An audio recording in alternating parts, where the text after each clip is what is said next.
هو الذي يصلي عليكم وملائكته ليخرجكم من الظلمات إلى النور وكان بالمؤمنين رحيما تحيتهم يوم يلقونه سلام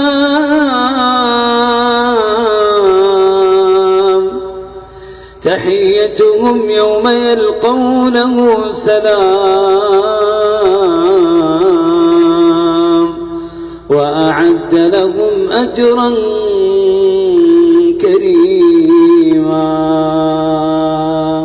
إخواني في الله، والله لو طبقنا هذه الآية يا أيها الذين آمنوا اذكروا الله ذكرا كثيرا وسبحوه بكرة وأصيلا لنلنا الجوائز من الله. هو الذي يصلي عليكم والصلاة من الله لك، الثناء لك عند جبريل.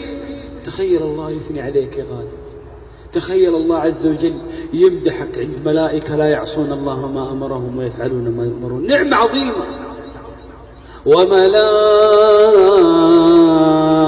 وملائكته، حتى الملائكة تستغفر لك، حتى الملائكة تدعو لك. تخيل يا غالي لو أن أحد الصالحين الآن يدعو لك، ما هو شعورك؟ سعادة وطمأنينة في القلب. طيب أنا أقول لك إذا طبقت هذه الآية في حياتك ملائكة تدعو لك. الله جل وعلا يقول الذين يحملون العرش ومن حوله يسبحون بحمد ربهم ويؤمنون به ويستغفرون للذين آمنوا ربنا وسعت كل شيء رحمة وعلما فاغفر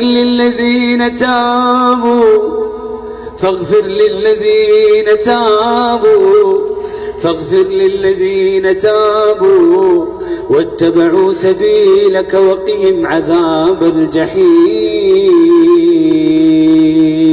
ثم قال ربي بعدها ليخرجهم من الظلمات إلى النور. كم من شاب سمع آية فأخرجه ربي من الظلمات إلى النور.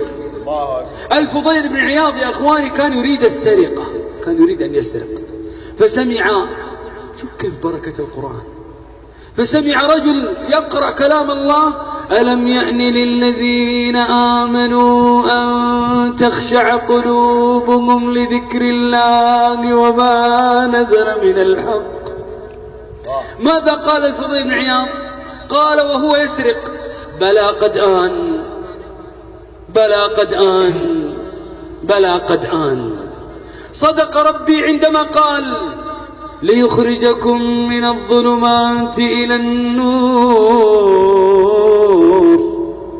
وكان بالمؤمنين رحيما.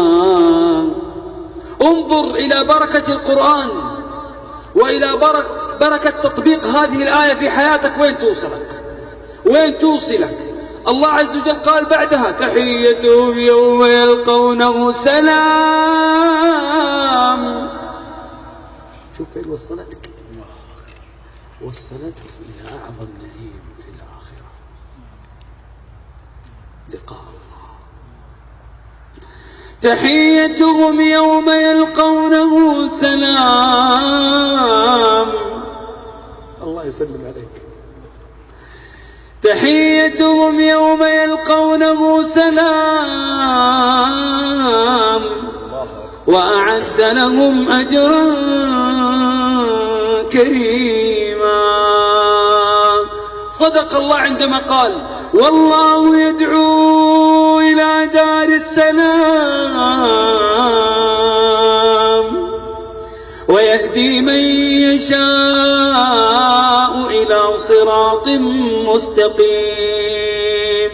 صدق ربي عندما قال لهم دار السلام عند ربهم وهو وليهم بما كانوا يعملون. والله متى العبد استقام بشره ربي بعدها بدار السلام. إن الذين قالوا ربنا الله، يا توحيد، علق قلبه بالله. إن الذين قالوا ربنا الله ثم استقاموا فلا خوف عليهم ولا هم يحزنون. شوف هذه الاستقامة وين توصلهم.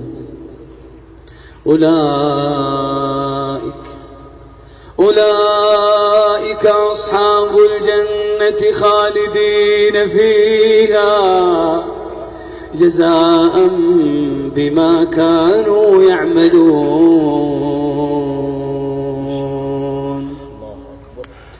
حياتي مع الله أجمل، مع الله تحلو الحياة، وقلبي إليه تبتل صياما دعاء صلاة. علق قلبك بالله. يقول أحد السلف: المسارعة إلى الله بالقلوب أعظم من المسارعة إلى الله بالأبدان. فعشان كذا إلا من أتى الله بقلب سليم. ولا تخزني يوم يبعثون